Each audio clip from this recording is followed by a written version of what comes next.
Finally ভাইয়ের reception পার্টিতে চলে এলাম। চলো ভেতরে গিয়ে দেখা যাক। আজকের ওয়েদারটাও ভালো ছিল না, তো যাই হোক এবার ভাইয়ের বউয়ের সঙ্গে একটু সেলফি তুললাম। চলো তোমাদের সাথে কিছু কথা শেয়ার করি। এটা মানে আমাদের পাড়াই, আমার জেঠুর বাড়ি। তো ওখানে বিয়েটা, আর পাড়ার সঙ্গে আমার সেরকমভাবে কারোর সাথে কথা হয় না। এই অকেশানেই আজ অনেক দিন পর সবার সাথে দেখা হলো, তাই সবাই আর কি ভীষণ আনন্দ করছিলাম আমরা ভেতরে। তো বৃষ্টির কারণে তো ওয়েদারটা এত সুন্দর করে দিল, আহা কি ঠান্ডা ভেতরটায়। তো পুরো স্টলে সব কিছু টেস্ট করলাম। টেস্ট করার পর এবার আমরা সেলফি তুলছি। তো সবার সাথে একটু সেলফি নেওয়া হলো। সেলফি তুলে আমরা যাই হোক মেন কোচের দিকে যাব।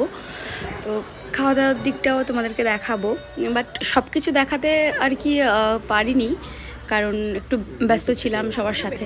ফাইনালি মেন কোর্সের দিকে চলে এলাম, আর দেখতেই পাচ্ছ খাওয়া দাওয়া প্রায় কমপ্লিটের মুখে। দেখো চাটনি পড়ে গেছে, খুব সুন্দর আয়োজন। বিয়ে বাড়ি মানেই মাটন কষা, অসাধারণ টেস্ট।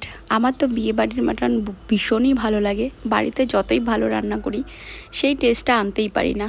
তো যাই হোক বন্ধুরা, আজকে এই পর্যন্ত। Tata, bye bye, good night.